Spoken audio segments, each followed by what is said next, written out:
Boa noite, meus queridos. Como vocês estão hoje?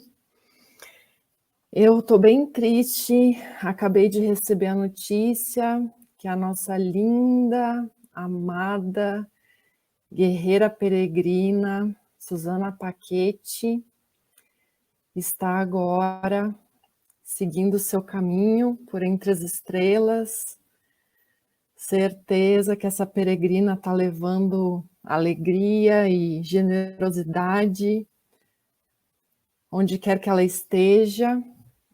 Então, eu gostaria de compartilhar com vocês hoje um pouquinho dessa amada curitibana, jornalista, peregrina, que eu tive o prazer de estreitar a amizade lá em Madrid, que foi uma mega acolhida dessa peregrina, que hoje se despediu da gente aqui, mas tenho certeza que o caminho dela segue iluminado.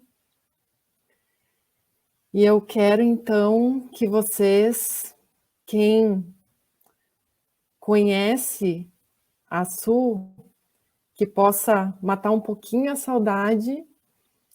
E para quem ainda não conhece, quero compartilhar aqui uma conversa que eu tive com ela em março de 2019,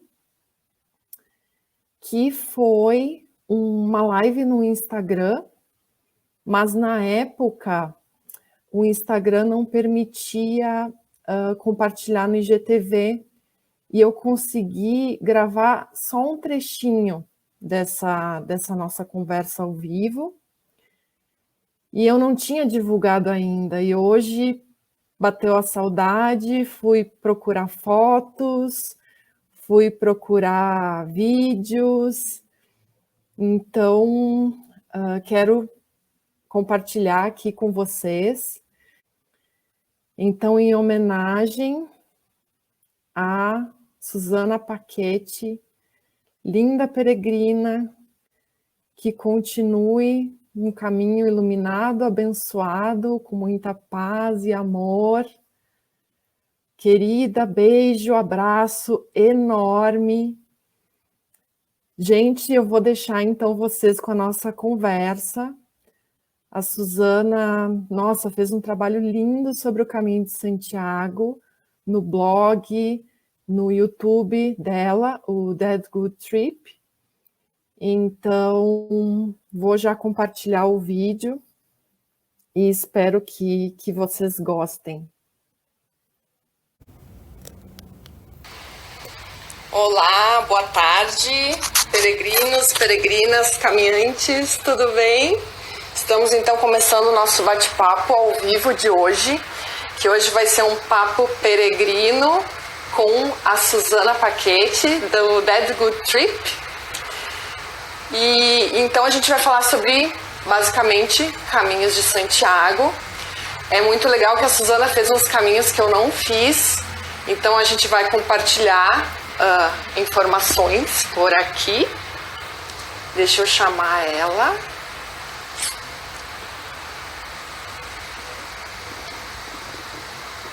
Se alguém tiver pergunta, vamos ver se vai funcionar direitinho. Vocês estão me ouvindo bem? Oi, tudo bem? Boa tarde. Tudo bom? Boa tarde, boa noite. Boa tarde aí, boa noite aqui em Madrid. Nós marcamos esse horário da live de hoje, porque lá na Espanha já são 9 da noite, então aqui 5 da tarde, né, aqui no Brasil, mas a live vai continuar disponível, né, durante as próximas 24 horas, para quem quiser dar uma olhadinha depois. Então, Susana, muito bem-vinda, obrigada por achar um tempinho pra gente conversar. Obrigada pelo convite. Bem, gente? Tá tudo certo? Nós vamos seguir então. Se por acaso der algum problema de áudio, algum detalhe, vocês nos avisem, por favor. Então, querida peregrina, A Suzana, a gente se conheceu, gente, no Facebook, num grupo do Caminho de Santiago. Eu acho que isso foi lá por 2015, 14, porque eu fiz o meu primeiro caminho em 2014, né? Comecei a participar ali dos grupos do Facebook e em seguida a gente já se achou. E a Suzana, nossa, uma super amiga. Quando eu estive estudando em Madrid também, nossa, foi super, super importante a nossa amizade. Ainda é, né? Ora bola. Com certeza. Então, me conta que um detalhezinho aí de como a gente se conheceu, eu nem me lembrava mais, que acho que foi quando eu estava lançando o livro, né, Su? Como é que foi o primeiro papo? Isso, você tinha acabado de lançar o seu primeiro livro, né, sobre o Caminho de Santiago, livro de fotos lindo, e eu vi isso em alguma página do Facebook, que você estava vindo para Madrid divulgar seu livro aqui, e também em Portugal você ia divulgar, porque você estava quase começando a fazer o caminho português central. E aí eu falei, nossa, que ótimo, que legal. Essa época eu estava buscando outros peregrinos que tivessem escrito livros sobre o Caminho de Santiago. E eu falei, nossa, se você for passar por Madrid, me avisa, a gente marca um café. A gente marcou um café, surgiram 1000 ideias, continuaram surgindo 1000 ideias a partir disso. A gente começou a se falar, ficamos amigas. E depois a Andréa veio morar em Madrid, então a gente se viu várias vezes.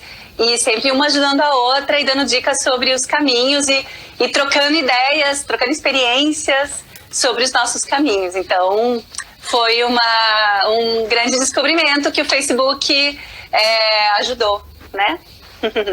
É verdade, gente. O Facebook às vezes faz, né, uns encontros, nossa, muito especiais. E a Suzana também é jornalista, né? Ela é de Curitiba. E já tá em Madrid, vai fazer 14 anos, é isso, né? Isso, esse ano são 14 anos. E este ano também comemorando 10 anos do teu primeiro Caminho de Santiago. Exatamente. Como é que foi o primeiro caminho, Su? Conta pra nós como é que surgiu a ideia, como é que surgiu o chamado e como é que foi essa experiência. Eu sempre fui muito curiosa sobre o Caminho de Santiago e, como muitas pessoas, eu também li livros do Paulo Coelho quando eu era jovem. Você também, né? Também. E esse foi o meu primeiro contato com esse outro mundo. Então, eu fiquei com isso na cabeça e vim morar em Madrid em 2005. Mas eu nunca achava tempo para ir no caminho, nunca achava tempo e não sabia quanto tempo mais eu ia estar em Madrid, porque eu estava com visto de estudante, não sei em que momento eu ia voltar para o Brasil. Então, em 2009, 4 anos depois que eu estava aqui, eu decidi que eu ia pedir 5 dias de férias para o meu chefe, juntar mais sábado e domingo da semana anterior e sábado e domingo da outra semana, para juntar 9 dias e ir para fazer algum trecho do caminho para ver se realmente era o que eu buscava, era o que eu esperava, né? E eu fiz de Ponferrada a Santiago, foram 200 quilômetros. Conheci um casal brasileiro aqui que tinha feito esse trecho, que me recomendou, a Bianca e o Luiz, do blog Buraco da Fechadura. Eles moram em Londres hoje. Então eu fiz esse caminho e voltei. É incrível, porque eu falo para as pessoas, não precisa andar um mês inteiro para você ter uma experiência do caminho. Eu andei 10 dias e voltei maravilhada, voltei com alguma coisa nova aqui dentro que não saiu mais de mim. E isso foi em 2009. E estamos em 2019. Então faz 10 anos esse ano que eu fiz o primeiro caminho e ainda tenho as sensações do meu primeiro caminho e de todas as vezes que eu voltei para o caminho, porque cada vez que você volta, você tem uma experiência diferente. É como se fosse tudo novo de novo. Então, por isso que eu volto sempre, por isso que nós e muitos outros peregrinos sempre acabam voltando para o caminho, porque é viciante. É verdade. Isso, essa maneira de fazer o caminho, que é em trechos, né? Isso muitos europeus fazem dessa forma, né? E queria ouvir tua opinião sobre isso, porque vários dos caminhos, né, que você fez foi dessa forma. né, de trecho em trecho, e é bem como você falou, né, já dá para sentir o espírito do caminho, porque muitas vezes as pessoas me procuram, nossa, eu não tenho um mês de férias, mas tem caminhos, inclusive, que é possível de ser feito em uma semana, como é o caminho inglês, que você já fez, e depois a Su vai contar um pouco mais para nós, né? Mas como é que funciona, então, fazer o caminho de Santiago em trechos? Os europeus, eles aproveitam, eles pegam uma semana a cada ano, ou 10 dias, e vão para o caminho. Você não precisa ter 30 dias para fazer o caminho. Você pode até vir para a Europa de férias, vamos dizer que você vem 3 semanas de férias. Você pode pegar uma semana, fazer um caminho ou um trecho do caminho, não precisa chegar a Santiago se você não quiser. Você pode escolher um trecho que não chova, não sei, alguma coisa que te chame a atenção, fazer o trecho e depois continuar a sua viagem e fazer turismo, né? Eu fiz vários trechos. Esse primeiro ano foi um trecho de 10 dias. No segundo ano eu fiz Santiago a Finisterra, que foram em 3 dias eu fiz. No terceiro ano, que foi, 2009, 2011, 2013, eu voltei pro caminho, fiz Mancia de las Mulas Ponferrada, porque eu tinha 5 dias, era dia do trabalho, então a gente juntou um feriadão aqui de 5 dias, e eu fui pro caminho outra vez, e fiz vários trechos assim, até que em 2014 eu consegui um mês inteiro, não, mais até 40 dias, e pude fazer o caminho francês inteiro. Repeti esses trechos que eu já tinha feito, mas enfim, como eu falei antes, quando você repete é uma experiência nova, porque você é diferente. Você tá com outras pessoas, você encontra outras pessoas. Às vezes você dorme, né? Você tá aí concordando, né? É isso mesmo. É tão gostoso conversar com o peregrino, porque o peregrino se entende, né? Você vai em outra época do ano. Então, repetir trechos não é um problema. Tem gente que vai e faz o caminho francês cada ano, né? Então, eu fiz o caminho inteiro em 2014. Foi outra experiência, foi andar, eu fiz em 36 dias, de Saint-Jean-Pied-de-Port até Finisterra. Andar um mês é uma vida, né? Mas se você anda 10 dias, também é uma vida, uma mini vida. Você vai ter a mesma experiência do caminho de 30 dias, você vai ter ela reduzida com tudo que acontece na vida. O momento que você está aprendendo, que você é um bebê, o momento que você está curtindo, porque você já entendeu como funciona e, enfim, curte o caminho. E a última parte, que é o momento que você reflete sobre o que você viu nos dias anteriores, né? Então é uma mini vida dentro do caminho. Não importa se você faz 3 dias, 5 dias, 10 dias, 1 mês, 2 meses, 3 meses. No meu primeiro caminho que eu fiz em 2009, eu conheci nos 2 últimos dias um americano que estava andando da Itália. Ele cruzou toda a Itália, toda a França, toda a Espanha. E aí eu andei com ele nos últimos dias, a gente contava coisas e era maravilhoso. E ele falou, não, eu vou chegar em Santiago e eu não vou para Finisterra. Aí eu andando, eu falei, como que não? Todo mundo vai para Finisterra? Não, meu desejo era chegar em Santiago.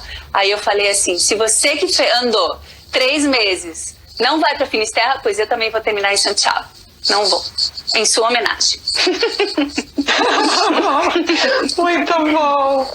E você me contou um episódio que você se perdeu. Como é que foi? Eu sempre vou sozinha para os caminhos, né? E quando você vai sozinha, você corre riscos controlados. E você se mete onde você quer, você tem essa liberdade de errar. E aí quando você erra, você volta ou você encontra a maneira de achar o caminho. Isso aconteceu quando eu estava fazendo o caminho português da costa, que o que aconteceu? Eu fui seguindo, todo mundo, os portugueses que eu conheci nesse caminho, eles falaram, Susana, não segue a seta, segue o litoral, vai seguindo o litoral porque você não tem erro, né? E eu, tá bom. Aí era a cidade de La Guardia, na Espanha, já é na divisa de Portugal com a Espanha. E eu fui para uma praia, fui andando, tinha pessoas, depois não tinha mais ninguém. Aí tinha umas pedras, eu falei, será por aqui? Fui saltando as pedras, de repente eu me vi no meio das pedras sozinha. não tinha ninguém, uma alma viva, não tinha nada. E eu pensava, gente, se eu cair e me machucar aqui, ninguém vai me ver, eu vou morrer aqui sozinha. E eu tava sozinha e eu tinha que resolver o problema que eu me meti, né? E aí eu ficava repetindo um mantra que eu ouvi uma vez, que era uma frase bem bacana, que dizia assim, como é? Você é mais forte que seus medos. Eu sou maior que os meus medos. Ou você é maior que os seus medos. E eu ficava repetindo isso, você é maior que os seus medos, você é maior que os seus medos. Ia pulando a pedrinha, ia buscando, onde é que tá essa saída? Como é que eu saio daqui? Aí eu achei a terra, daí eu saltei na terra, daí eu fui andando, será que não tinha uma alma viva? Eu tinha uma casa, mas não tinha ninguém pra eu perguntar.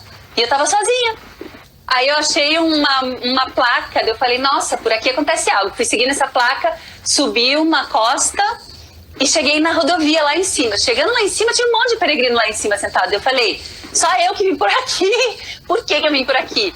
Aí umas húngaras falaram, não, a gente também foi por aí, a gente também se perdeu, acabamos de subir. Eu falei, é que o caminho português da costa, muito pouca gente faz ele, né? Então, você não vê as pessoas, às vezes você tá andando 10 minutos atrás da pessoa, mas tá todo mundo andando junto, só que com uma distância de 10 minutos. Aí eu encontrei elas, eu falei, então vamos se unir aqui pra ninguém mais se perder. Aí eu comecei a andar com um grupo. Isso já foi, sei lá, 5º dia do caminho. Mas deu tudo certo no final. Isso pode acontecer, né, gente? As setas amarelas nos levam a Santiago, mas isso acontece e realmente eu acho que confiar, né? E claro, tá atento, ver se tem outros peregrinos, acho que isso faz parte do caminho. Sim, tudo que acontece é por uma razão. Exato. Enfrentou teus medos, né? Vai te ensinar alguma coisa. E superação, eu queria saber da tua superação e também de 2 histórias que a gente conversou antes, né, de superação no caminho de Santiago, porque, claro, a gente pensa, né, caminhar 20, 30 quilômetros por dia é um desafio, mas tem pessoas, por exemplo, quando eu trabalhei como hospitaleira em León, eu conheci uma pessoa que fez o caminho de muletas. Ele fazia 5 quilômetros por dia, né, do jeito dele, no limite dele, nas condições que ele podia. Então, né, gente, uma superação. E o que eu sempre digo, qualquer pessoa pode fazer o caminho de Santiago, adaptando ao seu corpo, ao seu limite, ao seu ritmo, né, ouvindo o seu corpo para não se lesionar, enfim. Então, exatamente. Conta as tuas histórias, Su.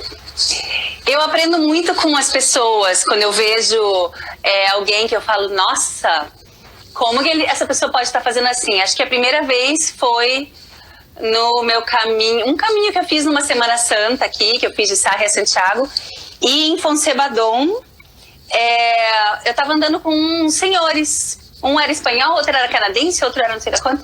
E o canadense tinha mais de 80 anos. E ele estava, acho que no 10º caminho dele. E andando ali, feliz. Daí ele falava assim, o meu médico fala que eu só tô vivo porque eu faço caminho todos os anos. Imagina, e a gente aqui, com metade da idade desse senhor, reclamando, ai, dói aqui, ai, dói ali. Claro, cada um tem os seus limites, cada um tem os seus problemas e tal. Mas quando eu vejo esses senhores, né, que estão ali dando tudo, fazendo o caminho perfeitamente, eu falo, eu vou parar de reclamar, meu problema é muito menor que o... Não é um problema a idade, claro, mas eu acho tão bonito ver essas pessoas mais velhas ali, andando, né, suando e fazendo isso. Outra história muito bonita, eu conheci outro peregrino pelos grupos do Facebook, que são ótimos, do Caminho de Santiago. Então, quem for fazer o Caminho de Santiago futuramente, una-se a esses grupos do Facebook. É só colocar caminho, vai aparecer vários grupos. Daí você entra nos que você gostaria. É uma pessoa que é de São Paulo. Ele estava entre São Paulo e Rio de Janeiro. E ele já tinha feito o caminho francês. E ele queria voltar para o caminho com um projeto, um novo olhar sobre o Caminho de Santiago. Ele é piloto de helicóptero. Eu chamo ele de Capitão Carvajal. Não sei se ele está vendo a gente hoje, mas eu vou deixar o link para ele ver depois. Pois bem, ele queria perguntar para mim que caminho ele podia fazer, porque ele queria guiar uma pessoa cega no caminho, que aqui na Espanha a gente chama de invidente. Então ele estava treinando com essa pessoa em São Paulo, de uma associação, uma pessoa que gostava, muito ativo e tal, mas ele não via. Mas ele tinha outros sentidos que ele podia explorar e eles queriam aprender um com o outro.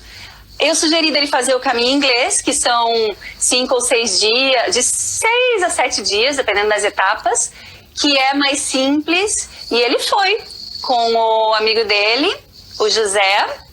Eu conheci eles em Madrid, eu dei suporte para eles, eu fiz umas atividades com eles aqui em Madrid, levei para ver flamenco. Imagina uma pessoa que só pode ouvir e sentir, né? São outras coisas. Então, no fim da apresentação, a gente estava, e aí? O que você sentiu? E aquela hora?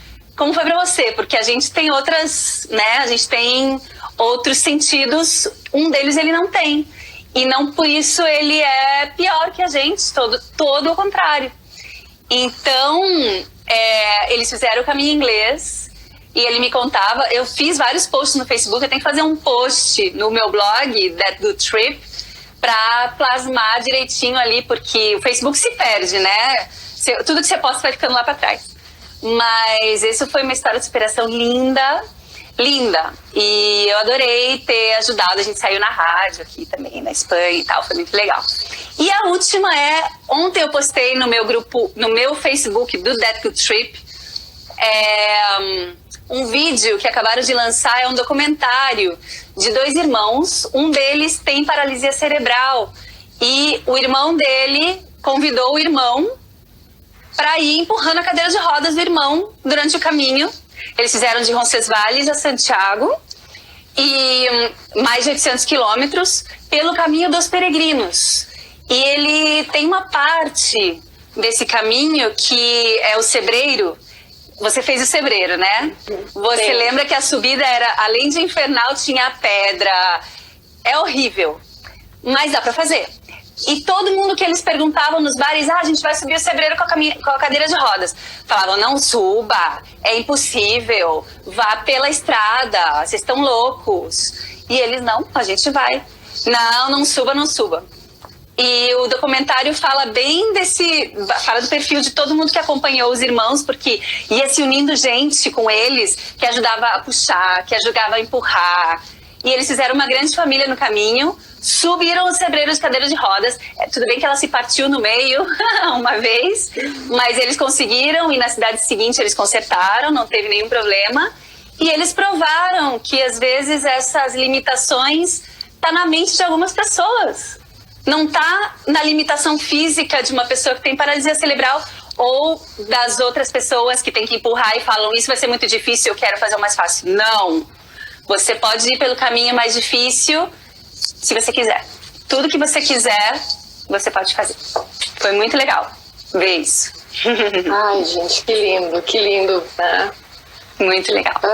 Fico aqui já viajando e sonhando com o meu próximo caminho.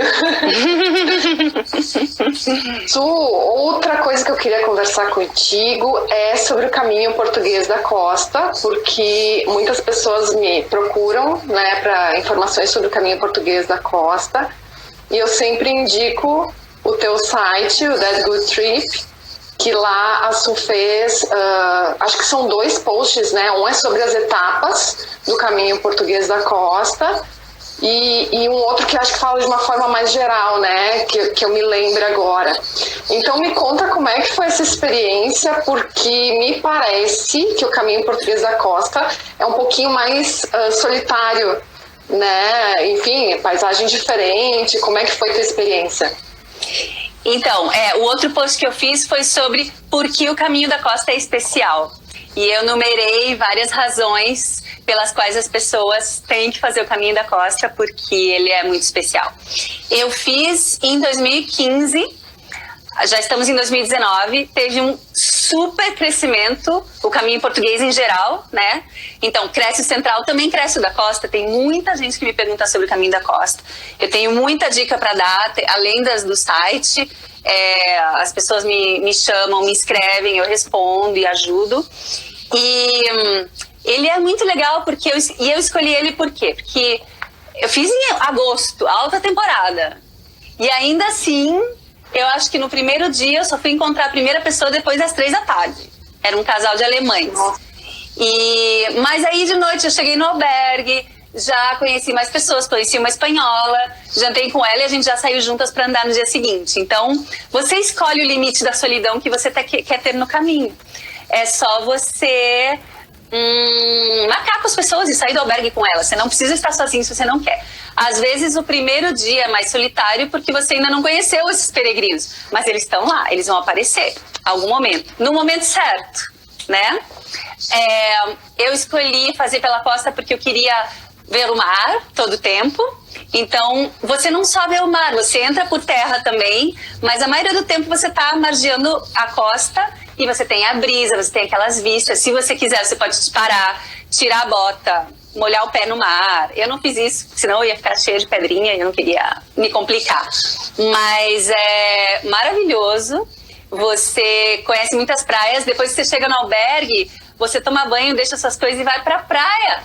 Vai sentar lá, ver o mar, tomar uma água vendo o mar. Então isso é muito relaxante, eu gostei muito do caminho da costa por isso. Tá cheio de portugueses para te ajudar. É um caminho relativamente novo, então as pessoas estão muito entusiasmadas com ele. Pelo menos em 2015 estavam, né? Agora ele está mais estruturado, tem mais albergues de peregrinos, inclusive no Porto, né? Quando eu fui só tinha 8 lugares, eu tive que ficar num albergue da juventude. E o que eu mais gostei foi isso, e descobri coisas novas. Tem uma parte que você pode ir por Vigo ou por O Freixo, que é pela montanha. E quase ninguém vai pela montanha, então você tá lá sozinho. Eu conheci os responsáveis pela comunidade do Freixo. Eu andei com a família deles. A Cristina, esposa do Freixo, levou a gente para ver um pôr do sol no lugar lá. Foi incrível. O caminho de Santiago te traz umas surpresas incríveis. É só você se deixar levar. O da Costa é maravilhoso e é muito recomendado. Quem já fez o Central, que faça o da Costa, para ver as diferenças. Eu acho que os dois... Eu não fiz o Central ainda, que foi o que você já fez. Eu acho que qualquer caminho é mágico. Não tem um caminho que seja melhor que outro. Não tem. E a variante espiritual, você comentou comigo que já fez. Agora, a variante é do caminho central ou é do caminho da costa? Ou eu posso sair de um para o outro? Você sabe me dizer isso? Sim, eu fiz ano passado. Só a variante, porque eu não tinha tempo para fazer o caminho inteiro. A variante espiritual sai de Pontevedra. Os caminhos já estão unidos em Pontevedra. Eles se unem em Redondela, né? Então, em Pontevedra, você já tem gente que veio do caminho central e que veio do caminho da costa. Então, você sai de Pontevedra, passa a ponte, anda um pouquinho e vai ter uma bifurcação muito bem sinalizada. Inclusive, essa semana, eu espero que até amanhã, ou no máximo segunda-feira, eu coloque um post bem completo sobre a variante no meu blog. E você escolhe se você segue pelo caminho normal ou pega a esquerda para a variante espiritual. São 2 dias a pé. O segundo dia é lindo, tem a Rota da Pedra Água, que é bem conhecida. Ele não estava muito cheio, eu fiz em agosto, só que eu morri de suar, porque estava muito quente, mas ok. Era jogar água na cabeça, parar mais vezes em bares, enfim. E o terceiro dia é de barco. Tem que ver se a maré tá cheia, de manhã geralmente está, para fazer esse passeio de barco. É muito bonito, então eu recomendo, se você for fazer quando você quiser, na sua primeira vez no caminho português, tanto da costa como o central, você pode fazer a variante espiritual, ou na segunda vez que você for fazer, você pega a variante e já conhece uma parte nova do caminho. É o que eu vou fazer, por isso que eu te perguntei, dúvida pessoal. Eu vou voltar para o Caminho Português Central agora em maio, né, com um grupo, e a ideia é justamente agora ir pela variante espiritual. E eu já ouvi dizer que realmente a natureza ali é lindíssima, né? É lindo, os albergues são ótimos. O de Armenteira, você tem duas opções. Tem o albergue de Armenteira com 32 lugares, se não me engano. E tem o monastério, você pode dormir lá, mas tem que reservar antes.